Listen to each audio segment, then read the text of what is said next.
اما بعد فاعوذ باللہ من الشیطان الرجیم بسم اللہ الرحمن الرحیم وقال ربكم ادعوني استجب لكم ان الذين يستكبرون عن عبادتي سيدخلون جهنم داخرين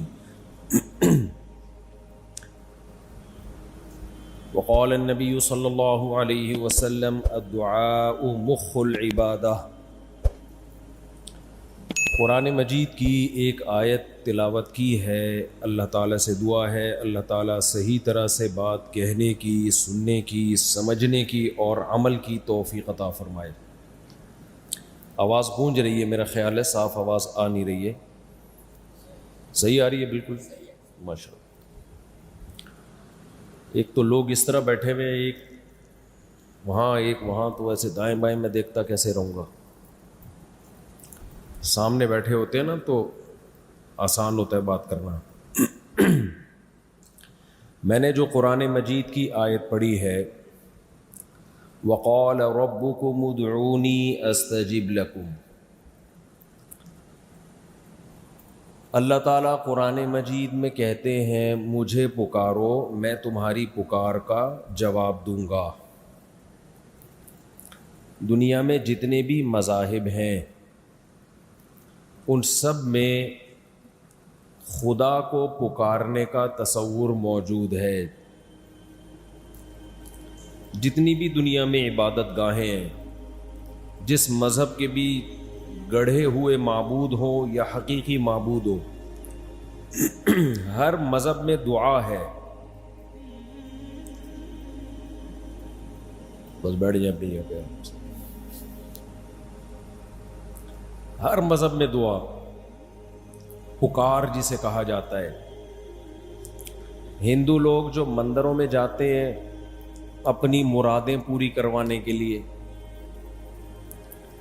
عیسائی لوگ جو چرچوں میں جاتے ہیں، آواز ہی صحیح نہیں آ رہی تو کل ڈاکٹر ذاکر نائک کا پرسوں بیان تھا نا، پورا بیان اس پر تھا کہ داعی کو ضرورت ہوتی ہے صحیح مائک کی، اس پہ پیسہ خرچ کیا کرو۔ تو اب آواز اتنی گونج رہی ہے، مجھے ہی میری آواز سمجھ میں نہیں آ رہی ہے۔ ایکو ایشو کو ختم کرو میرے بھائی۔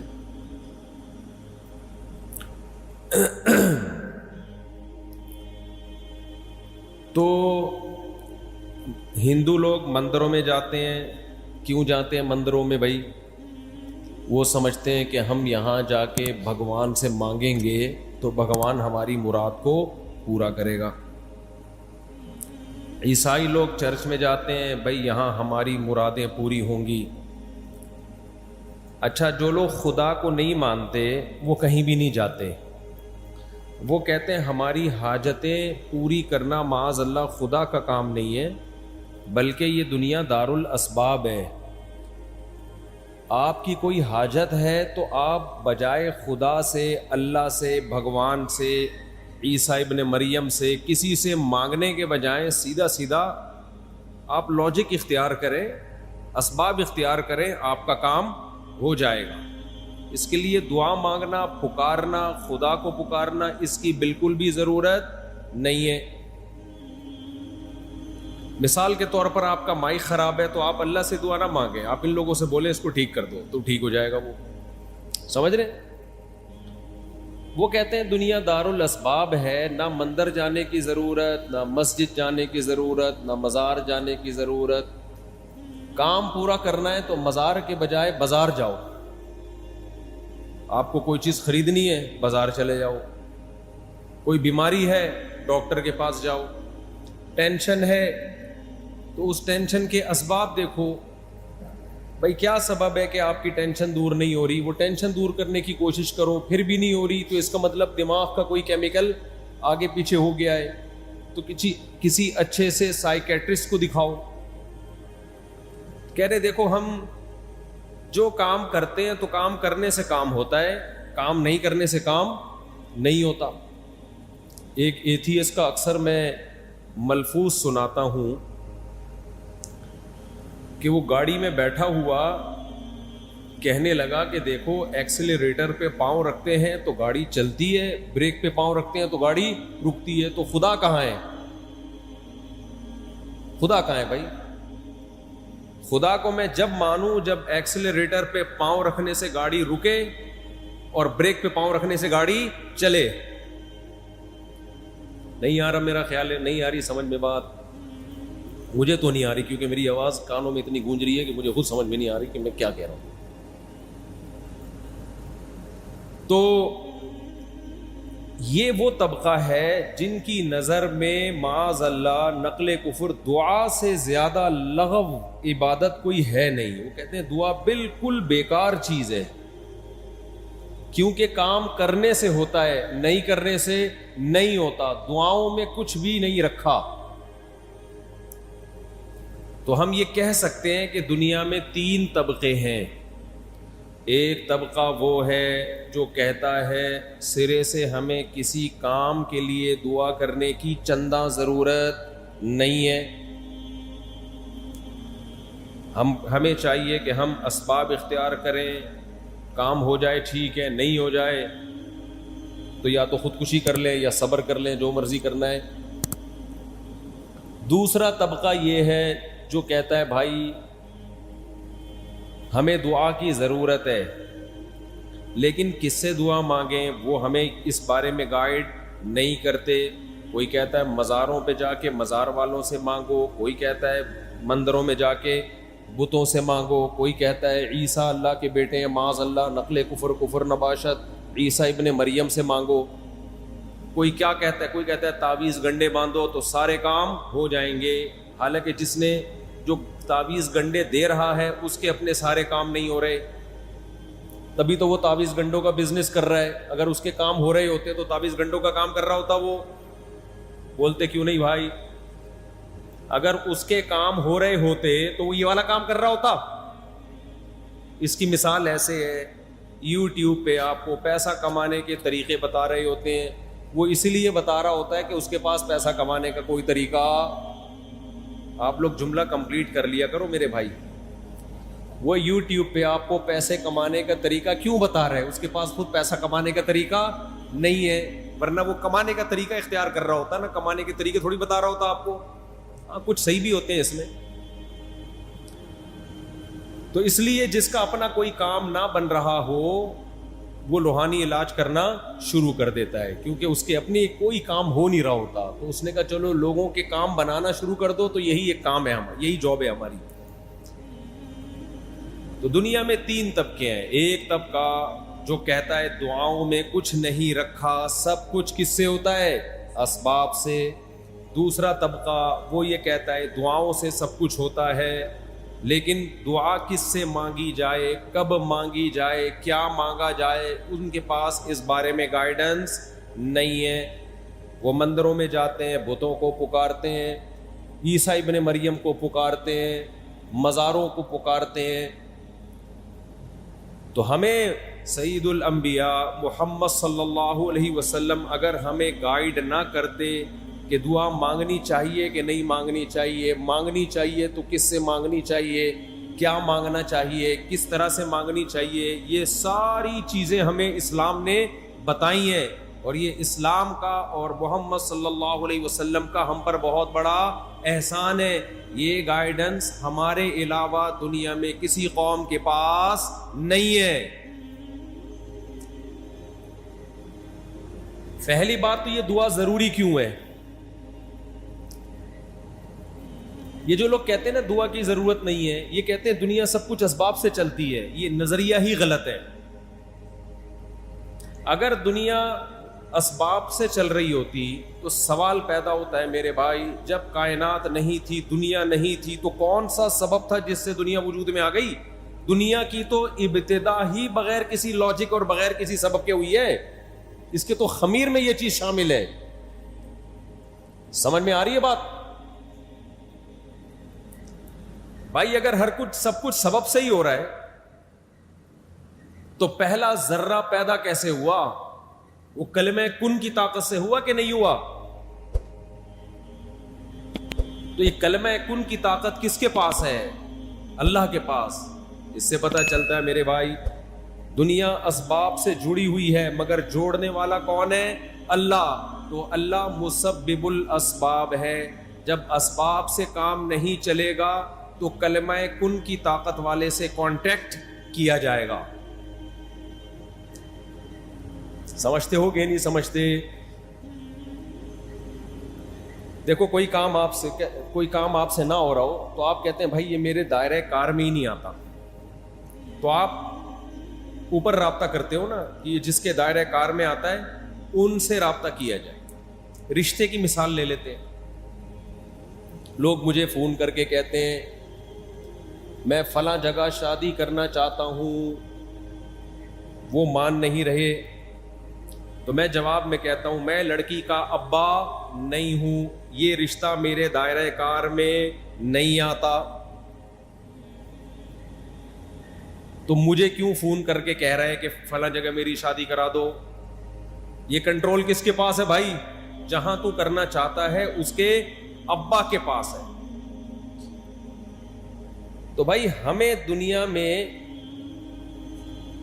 دنیا میں یہ سیکھا ہے, دنیا میں تجربوں سے ایک چیز حاصل کی ہے کہ اختیارات جس کے پاس ہوتے ہیں کام بنانے کے لیے رابطہ اس سے کیا جاتا ہے. لوگ مجھ سے کہتے ہیں مفتی صاحب میری توند نکل رہی ہے, پیٹ کم کرنے کا طریقہ بتا دیں. میں ان سے کیا کہتا ہوں میرے بھائی, میں توند کی برائی جو اسلام میں ہے وہ تو بتا سکتا ہوں, توند کم کرنے کا طریقہ میرے پاس نہیں ہے. کس کے پاس ہے؟ ڈاکٹروں کے پاس ہے. یہ اختیارات میرے پاس نہیں ہے. تو ہر شخص اپنے دائرہ اختیار میں رہ کے بات کرتا ہے کہ نہیں کرتا؟ تو اسباب سے کام دنیا میں ہوتے ہیں, یہ ایک گراؤنڈ ریئلٹی ہے. لیکن جہاں اسباب فیل ہو جائیں, اسباب کی دنیا میں انسان مایوس ہو جائے, تو رابطہ کس سے کیا جائے گا؟ اس ذات سے جو کسی کام کے کرنے میں کسی لاجک اور سبب کی محتاج نہیں ہے. اور وہ کون سی ذات ہے؟ اللہ کی ذات. اب جو اللہ کے منکرین ہیں وہ یہ کہتے ہیں دنیا میں سب کچھ سبب سے ہوتا ہے, لہذا اللہ سے کانٹیکٹ کرنے کی ضرورت نہیں ہے. ہم کہتے ہیں اگر دنیا میں سب کچھ سبب سے ہوتا ہے تو یہ کائنات بغیر سبب کے پیدا کیسے ہو گئی؟ وہ تو پیدا ہی بغیر سبب کے ہوئی ہے. اس کا مطلب کوئی ایسی ذات ہے جو کچھ کرنے میں سبب کی محتاج بولو نہیں ہے. اتنی بڑی حقیقت, اس سے بڑی کوئی گراؤنڈ ریئلٹی ہے؟ لوگ کہتے نہیں ہیں مولانا لوگ گراؤنڈ ریئلٹی کو سامنے رکھ کے فیصلے نہیں کرتے, ادھر ادھر کی پھینکتے رہتے ہیں. ارے میرے بھائی اس سے بڑی کوئی گراؤنڈ ریئلٹی نہیں ہے, زمینی حقیقت نہیں ہے, اس کا یونیورسل ٹروتھ نہیں ہے کہ یہ کائنات کلمہ کن کی طاقت سے پیدا ہوئی ہے. کچھ نہیں تھا تو پیدا کر دیا اللہ نے, ورنہ خود سے کیسے ہو گئی؟ سب سے بڑا جو یونیورسل ٹروتھ ہے وہ یہ ہے کہ ایک ایسی ذات ہے جو کچھ کرنے میں کسی سبب کی محتاج نہیں ہے, اس کے پاس کلمہ کن کی طاقت ہے. تو کتنی بڑی حماقت اور بے وقوفی ہے کہ آپ کے پاس ایک ایسی ذات موجود ہو جو کلمہ کن سے پوری کائنات کو سیکنڈوں میں پیدا کر سکتی ہو. آپ کے پاس ایک ایسی ذات ہو جو کچھ کرنے میں کسی سبب کی محتاج نہ ہو, اور آپ کا کام جب اٹک جائے تو آپ اس ذات کو چھوڑ کر صرف اور صرف اسباب کے پیچھے لگ جاؤ. تو یہ بہت بڑی حماقت اور بے وقوفی ہے یا نہیں ہے؟ بہت بڑی حماقت ہے بھائی. آپ کے پاس ایک ایسی ذات موجود ہے جو کچھ کرنے میں کسی سبب کی محتاج نہیں ہے. دوسری بات, دعا کی ضرورت ہمیں اس لیے بھی ہے کہ انسان جب اسباب سے مایوس ہو جاتا ہے, تو مجھے ایک بات بتاؤ, مایوسی سے ڈپریشن ختم ہوتی ہے یا بڑھتی ہے؟ بولتے کیوں نہیں؟ مایوسی سے ڈپریشن ختم نہیں ہوتی بلکہ بڑھتی ہے. تو اس کا مطلب ہر وہ کام اچھا, اور ڈپریشن اچھی چیز ہے یا بری چیز ہے؟ دنیا میں کوئی ایسا ڈاکٹر آپ نے دیکھا جو کہے کہ بھائی میں آپ کو ایک ایسی ٹیبلٹ دوں گا جس سے آپ کی ڈپریشن بڑھے گی اور آپ صحت مند ہو جائیں گے؟ کوئی دیکھا آپ نے ایسا ڈاکٹر؟ اگر ایسا ڈاکٹر ہے تو اس کو خود علاج کی ضرورت ہے. آپ کہیں گے بھائی پہلے آپ 2 گولیاں آپ کھائیں آپ, تاکہ آپ کی اوپر کی سیٹنگ سیٹ ہو. تو دنیا میں ایک اصول ہے کہ ڈپریشن اچھی چیز نہیں ہے. تو ظاہر ہے جو چیز ڈپریشن کو ختم کرنے والی ہوگی وہ بھی اچھی ہوگی. کیا خیال ہے بھائی؟ بیماری اچھی چیز نہیں ہے, تو جو بیماری کو ختم کرنے والی چیز ہوگی وہ بری ہوگی کہ اچھی ہوگی؟ وہ اچھی ہوگی. تو ڈپریشن ختم ہو نہیں سکتی جب تک مسبب الاسباب پہ نظر نہ ہو, کیونکہ اگر آپ اسباب کے گرد گھومتے رہو گے تو بہت سارے اسباب ایسے ہیں جن کو جو نقصان کے سبب ہیں, اور وہ سبب کو دور کرنا آپ کے اختیار میں نہیں ہوتا. دیکھو کتنے لوگ مجھے بتاتے ہیں کہ ہم پیسہ کمانے کی کوشش کر رہے ہیں, آ ہی نہیں رہا, ہر طرح سے تجربہ کر کے دیکھ لیا, پیسہ نہیں آ رہا, ڈپریشن میں جا رہے ہیں. کہتے سارے کاروبار کر کے دیکھ لیے, ساری ملازمتیں کر کے دیکھ لی, پھر بھی نہیں آ رہا, اسباب سارے فیل ہو گئے. تو اگر اسباب میں اس کو خوش کرنے کی صلاحیت ہوتی, ڈپریشن دور کرنے کی صلاحیت ہوتی, تو ایسے لوگ جن کے سارے اسباب فیل ہو گئے وہ کبھی خوش رہ سکتے ہیں؟ بولتے کیوں نہیں؟ ناممکن ہے میرے بھائی. تو میرے بھائی دعا کی ضرورت ہمیں اس لیے بھی ہے کہ ہمیں یہ یقین ہونا چاہیے کہ کوئی ایسی ذات ہے جو کچھ کرنے کے لیے کسی سبب کی محتاج نہیں ہے. دیکھو حضرت مریم کتنی ٹینشن میں تھی جب اللہ نے ان کو بغیر شوہر کے بیٹا دے دیا. سخت ٹینشن میں تھی کہ نہیں تھی؟ یا لیتنی مت قبل ھذا وکنت نسیا منسیا. جب بیٹا پیدا ہوا ہے تو پریشان ہوئی کہ اس بیٹے کو میں پبلک کے سامنے, بنی اسرائیل کے سامنے کیسے لے کے جاؤں گی, لوگ کیا کہیں گے, اے کنواری مریم, اے پاک دامن مریم, یہ تو نے کیا کیا, میں لوگوں کو کیسے ایکسپلین کروں گی کہ یہ حلال بیٹا ہے, یہ معاذ اللہ ولد الزنا نہیں ہے. کس قدر ٹینشن ہوئی حضرت مریم کو. اللہ نے یہ ٹینشن اسباب کے ذریعے دور کی ہے یا بغیر سبب کے دور کی ہے؟ بغیر سبب کے. اللہ نے حضرت عیسیٰ علیہ السلام کو ماں کی گود میں زبان دی. جب وہ بچے کو لے کر گئی ہیں تو دودھ پیتا بچہ بنی اسرائیل کو کہہ رہا ہے کہ میری ماں بدکار نہیں ہے, انی عبد اللہ, میں اللہ کا بندہ ہوں, آتانی الکتاب, عام انسانوں کی طرح نہیں بلکہ مجھے انجیل ملے گی, آتانی الکتاب وجعلنی نبیا, اور میں پیغمبر بنوں گا. اللہ نے مجھے کیا بنایا ہے؟ پیغمبر بنایا ہے. وجعلنی مبارکن, اللہ نے مجھے برکت والا بنایا. اینما کنت, میں دنیا میں جہاں بھی جاؤں گا. واوصانی بالصلاۃ والزکاۃ, وہ میرے ذریعے سے نماز اور زکوٰۃ کو زندہ کرے گا. یہ سارے اچھے اچھے کام میرے ذمے ہیں. کوئی ایسا بچہ جو بغیر باپ کے پیدا ہو اور معاذ اللہ اس کے نسب میں خرابی ہو, وہ پیدا ہوتے ہی ایسی پرزور تقریر اور اللہ کی ایسی کبریائی کبھی بھی بیان نہیں کر سکتا. جب حضرت عیسیٰ نے ماں کی گود میں یہ گواہی دی تو حضرت سیدہ مریم کی ڈپریشن بڑھی یا ختم ہو گئی؟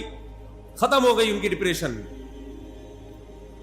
تو اس سے ہمیں پتہ چلتا ہے میرے بھائی کہ جو لوگ اسباب ہی کو سب کچھ سمجھتے ہیں, دنیا میں بہت سے مقام پہ آ کے اسباب فیل ہو جاتے ہیں, تو وہ کبھی بھی دنیا میں خوش نہیں رہ سکتے.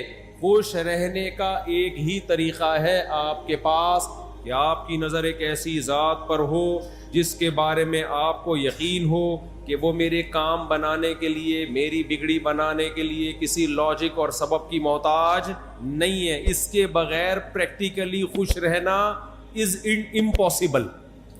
ایسی انگلش آج کل میں بول رہا ہوں, اس کے بغیر خوش رہنا از امپاسبل. سبجیکٹ اردو میں, ورب اور آبجیکٹ انگلش میں. اٹ از کالڈ گلابی اردو, گلابی انگلش. سمجھتے ہو کہ نہیں سمجھتے؟ تو یہ جو آج کل پریشانیاں ہماری سوسائٹی میں بڑھ رہی ہیں نا, ان پریشانیوں کی وجہ یہ نہیں ہے کہ انسان خوشحال نہیں ہے. آج انسان خوشحالی کی جس سطح اور اسٹیج پر ہے، ماضی میں ایسا خوشحال کبھی بھی نہیں تھا، کبھی بھی نہیں رہا ایسا خوشحال انسان۔ پہلے زمانے کے لوگ گرمی میں گرمی لگتی تھی ان کو، سردیوں میں کیا لگتی تھی سردی لگتی۔ آج کل گرمیوں میں گرمی بولو نہیں لگتی، سردیوں میں سردی منہ سے بول لو نا میرے بھائی، نہیں لگ رہی۔ سردیوں میں ہیٹر کا انتظام، گرمیوں میں اے سی کا انتظام، سردیوں میں گرم پانی، گرمیوں میں ٹھنڈا پانی، سب کچھ بٹن پہ سیٹ ہو گیا ہے۔ اتنی توفیق نہیں ہوتی کہ اے سی چلانا ہے تو اٹھ کے چلا جائے، یہیں سے ریموٹ کنٹرول سے ایئر کنڈیشن چلایا جا رہا ہے، کنٹرول بھی کیا جا رہا ہے اس کو۔ ٹینشن فری زندگی آج کے انسان کی، اس کے باوجود فل آف ٹینشن، کیونکہ نظر کس پر ہے؟ مادی چیزوں پہ، اسباب پہ۔ میں جب باہر ملکوں میں سفر کرتا ہوں نا، وہاں لوگوں میں ٹینشنیں دیکھتا ہوں تو میں کہتا ہوں اللہ نے اسلام کی حقانیت کو دکھانے کے لیے ان ملکوں کو ترقی دی ہے، کہ اگر ان میں ترقی نہ ہوتی نا پھر خودکشیاں کرتے، تو لوگ کہتے اصل میں غربت مہنگائی ہے اس لیے کر رہے ہیں۔ اللہ نے کہا ان ملکوں میں نہ غربت ہوگی نہ مہنگائی، پھر بھی ان کی زندگی ناکام کر کے دکھاؤں گا میں تمہیں، پھر بھی ناکام۔ سب کچھ ہو کے بھی کیا ہے؟ کچھ بھی نہیں ہے، زندگی سے خوشیاں چھین لی اللہ نے۔ تو ہمیں دعا کی ضرورت دو وجہ سے ہے، ایک تو ہمارا یہ ایمان ہے ایک ایسی ذات ہے جو اسباب کی محتاج نہیں ہے، دعا وہیں مانگی جاتی ہے جہاں اسباب فیل ہو جاتے ہیں، اور ایسے ہی مانگنے کو دعا کہا جاتا ہے، اور یہ اللہ کے علاوہ کسی سے جائز نہیں۔ ایک تو اس لیے کہ ایک ایسی ذات موجود ہے، جب موجود ہے تو کیوں نہیں مانگ رہا بھائی؟ نہ مانگنا اس کی علامت ہے تو اللہ کی طاقت اور قدرت کا قائل نہیں ہے۔ اسی لیے اللہ نے فرمایا ان الذین یستکبرون عن عبادتی سیدخلون جہنم داخرین، جو لوگ مجھ سے دعائیں نہیں مانگتے وہ جہنم میں داخل ہوں گے۔ میں جب یہ آیت پڑھتا تھا تو حیران ہوتا تھا، اے اللہ دعا مانگنا اتنا ضروری ہے، جو نہیں مانگے گا جہنم میں جائے گا؟ تو اس آیت کا مطلب سمجھ میں آیا، دعا نہ مانگنا اس کی علامت ہے کہ آپ اپنے آپ کو اللہ کا محتاج نہیں سمجھتے۔ جب آپ کو پتہ ہے کہ ایک بہت پاورفل ذات موجود ہے جو آپ کے سارے کام کر سکتی ہے، پھر بھی آپ اس سے ریکویسٹ نہیں کر رہے، اس کا مطلب آپ اس کو مانتے ہی نہیں ہو۔ تو یہ نہ ماننا تکبر ہے جو صرف اللہ کی چادر ہے۔ اللہ کو انسان میں عاجزی پسند ہے۔ بھائی زبان سے تم کہہ رہے ہو لا الہ الا اللہ، اللہ کے سوا کوئی معبود نہیں، لیکن تمہارے عمل سے لگتا نہیں ہے کہ تم اللہ کو معبود مانتے ہو، اللہ کو یہ مانتے ہو کہ وہ میری بگڑی بنا سکتا ہے۔ اس لیے دعا نہ مانگنے کو بہت بڑا جرم قرار دیا گیا ہے۔ تو ایک طبقہ وہ ہے جو دعا پہ بلیو ہی نہیں کرتا، یہ لبرل سیکولر لوگ ہیں۔ ایک طبقہ وہ ہے جو دعا مانگتا ہے لیکن اس کو یہ نہیں پتا بیچارے کو کہ کس سے مانگنا ہے، وہ ہر ایک سے مانگتا ہے۔ جو چندے کا اصول ہے نا، پتہ ہے آپ کو چندے کا اصول یہ، اگر آپ نے کوئی مدرسہ بنایا اور آپ چاہتے ہو کہ دے دنا دن چلے وہ، تو چندے کا اصول ہے ہر وقت مانگو، ہر ایک سے مانگو، سب کچھ مانگو، یہ اصول ہے۔ باہر ملکوں میں یہ نظر آیا ہمیں، ان کے مدرسے بھی چل رہے ہیں۔ ایک اور اصول ہے، ہمارے حضرت فرمایا کرتے تھے کہ مدرسے کے چھت نہ بننے دو، یا مسجد کی چھت نہ بننے دو، اندر اندر فانوس لگاؤ، ہیرے جواہرات لگاؤ، شٹرنگ ہو، لوگ سمجھیں کہ تعمیر کا کام۔ جامع رشید بیچارے نے پہلے ڈیکوریٹ کر لیا، صحیح ہے نا، لوگ آتے ہیں کہتے ہیں یار بہت پیسہ ہے ان لوگ کے پاس۔ تو یہ ایک اصول ہے کہ شٹرنگ کا کام جاری ہے، چھت کا کام۔ ایسے ادارے ہیں 10 سال ہو گئے چھتی کی بھرائی نہیں ہوئی ابھی تک، کیونکہ وہ دیکھ کے پھر لوگ کہتے ہیں یار چندے کی ضرورت۔ تو مشرک کیا کہتا ہے؟ ہر ایک سے مانگو، ہر وقت مانگو، سب کچھ مانگو۔ وہ ایک ہندو مسلمان ہوا، اس سے کسی مولانا صاحب نے پوچھا تو کیوں مسلمان ہوا، اسلام میں کس چیز نے تجھے اپنی طرف اٹریکٹ کیا؟ اس نے کہا کہ میں یہ کہتا تھا جب ہمارے سینکڑوں بھگوان ہیں تو اللہ رسول 2 بھگوان معاذ اللہ اور صحیح۔ ارے بھائی ہم اللہ رسول کو معاذ اللہ نقل کفر یہ حیثیت تھوڑی دیتے ہیں، اس نے کہا 2 اور ایڈ کر دیتا ہوں میں اس میں.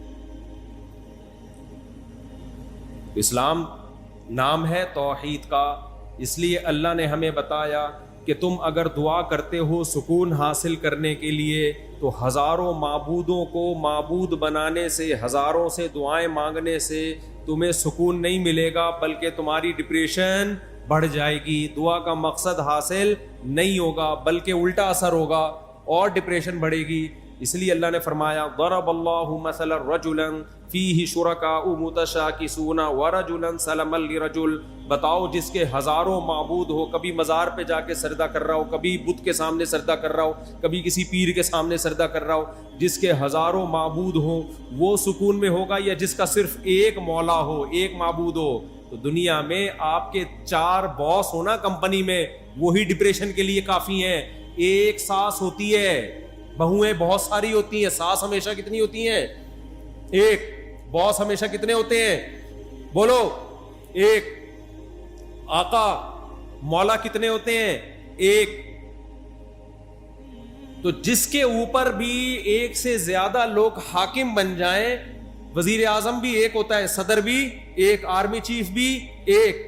جو حاکم اعلیٰ ہے ہمیشہ کتنے ہوتے ہیں؟ وہ ایک. ایک سے زیادہ ہوں گے آپ کی ٹینشن کم ہونے کے بجائے بڑھے گی. تو معبود بھی کتنے ہوتے ہیں میرے بھائی؟ ایک. ہمیں پتا ہے جو مانگنا ہے اللہ سے، جب مانگنا ہے اللہ سے، سب کچھ کس سے مانگنا ہے؟ اللہ سے. اللہ کے سوا کسی سے نہیں. اس میں سکون ہے، اس میں اطمینان ہے. اور اگر اللہ کے ساتھ آپ نے اور معبود ایڈ کرنا شروع کر دیے تو دعا کا مقصد حاصل نہیں ہوگا، بلکہ یہ دعا آپ کی اسٹریس اور ڈپریشن کو بڑھانے کا ذریعہ بن جائے گی. پورا ہو چکا ہے. اس موضوع پر پھر موقع ملا مزید بات کروں گا. یہ دعا بہت اہم چیپٹر ہے. اسلام کا ہم پر احسان ہے کہ کس سے مانگنا ہے یہ بھی بتا دیا، اور مانگنے کی فضیلت کیا ہے یہ بھی بتا دیا، نہ مانگنے کی وعید کیا ہے یہ بھی بتا دیا، کیا مانگنا ہے یہ بھی بتا دیا، اور مانگنے کا طریقہ کیا ہونا چاہیے یہ بھی ہمیں بتا دیا، کن الفاظ سے مانگنا ہے یہ بھی بتا دیا، مانگتے ہوئے کیفیت کیا ہونی چاہیے یہ بھی بتا دیا. اس سے زیادہ کامل اور جامع مذہب کوئی دنیا میں ہو سکتا ہے میرے بھائی؟ تبھی تو ہم کہتے ہیں اسلام کو دوسرے مذاہب سے آپ کمپیئر کرو گے تو آپ کے پاس پریکٹیکل لائف میں چلنے کے لیے اسلام کے علاوہ کوئی آپشن بچے گا ہی نہیں. گائیڈنس ہے ہی اسلام کے پاس. اللہ سے دعا ہے کہ اللہ ہمیں دعائیں مانگنے والا بنا دے اور دعاؤں میں دل لگانے والا بنا دے. سبحانک اللہم و بحمدک، نشہد ان لا الہ الا انت، نستغفرک و نتوب الیک.